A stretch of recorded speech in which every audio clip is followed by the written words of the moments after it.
हमारा हृदय हमारी मुट्ठी के आकार का मांसपेशियों से बना एक अंग है। ये एक पंप की तरह काम करता है।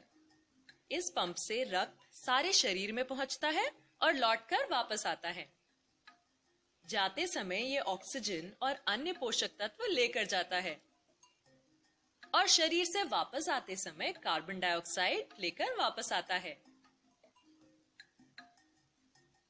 ये आने जाने का चक्कर चलाने के लिए ही ये पंप धक धक करता रहता है। हृदय के 4 हिस्से होते हैं, 2 दाएं और 2 बाएं, या 2 ऊपर और 2 नीचे। ऊपर वालों को कहते हैं एट्रियम और नीचे वालों को वेंट्रिकल। तो ये हुआ बायां एट्रियम और ये दायां एट्रियम। तो नीचे वालों के नाम क्या होंगे? बिल्कुल सही, बायां वेंट्रिकल और दायां वेंट्रिकल। हृदय में रक्त लाने और बाहर ले जाने के लिए मानो पाइप या ट्यूब यानी नलिकाएं होती हैं, जिन्हें रक्त वहनियां कहते हैं। यहां से शुरू होकर पूरे शरीर में रक्त की छोटी छोटी नलिकाओं का एक जाल सा बिछा रहता है। क्या तुम अंदाजा लगा सकते हो कि अगर इन सारी नलिकाओं को जोड़ दो तो कुल लंबाई कितनी होगी? 1 लाख किलोमीटर के करीब, यानी मुंबई से दिल्ली और वापस के 50 चक्करों के बराबर। यहाँ जो नीले ट्यूब दिखाए गए हैं वो बताते हैं कि इनमें अशुद्ध रक्त है। अशुद्ध का मतलब इसमें ऑक्सीजन कम है।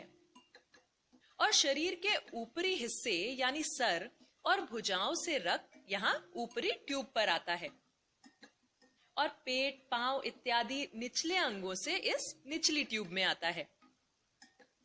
दोनों मिलकर इस दाएं एट्रियम में कम ऑक्सीजन वाला रक्त छोड़ते हैं। इस एट्रियम का सिर्फ नीचे की तरफ यानी सिर्फ एक तरफा खुलने वाला एक वॉल्व है। ऐसे और भी दरवाजे हैं, इन्हें वॉल्व कहते हैं। ये वॉल्व तभी खुलेगा जब नीचे वाला वेंट्रिकल फैलेगा। तब अशुद्ध रक्त यानी कम ऑक्सीजन वाला रक्त वेंट्रिकल में आ चुका होगा और उसके पीछे वाला वॉल्व बंद हो चुका होगा, यानी वो उल्टा नहीं खुलेगा। लेकिन वेंट्रिकल का ऊपर की तरफ खुलने वाला एक और दरवाजा है।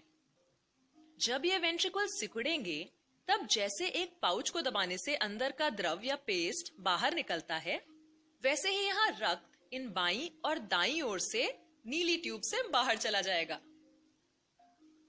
लेकिन ये बाहर जाके आखिर जाएगा कहाँ? बाकी शरीर में नहीं, बल्कि फेफड़ों में।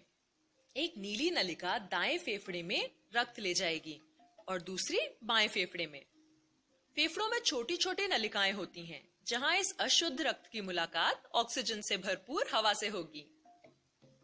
ये वो हवा है जो हम जब सांस लेते हैं तब अंदर आती है।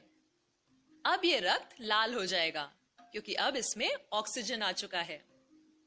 ये लाल रक्त फेफड़ों से एक बार फिर हृदय की तरफ जाएगा और हृदय में बाएं एट्रियम में अंदर आएगा। यहाँ पर भी एक तरफा खुलने वाला एक वॉल्व है।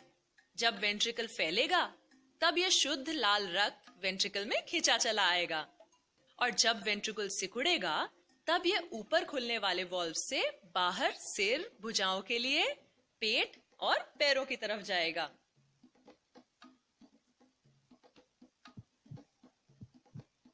हृदय का सिकुड़ना और सामान्य हो जाना एक धक धक यानी एक धड़कन बनाता है और ये धक धक चलती रहती है। रक्त शरीर भर में पहुंचता रहता है और लौटकर वापस आता रहता है। फेफड़ों में जाता है, शुद्ध होता है और फिर चल पड़ता है शरीर भर में ऑक्सीजन और पोषक तत्व पहुंचाने के लिए।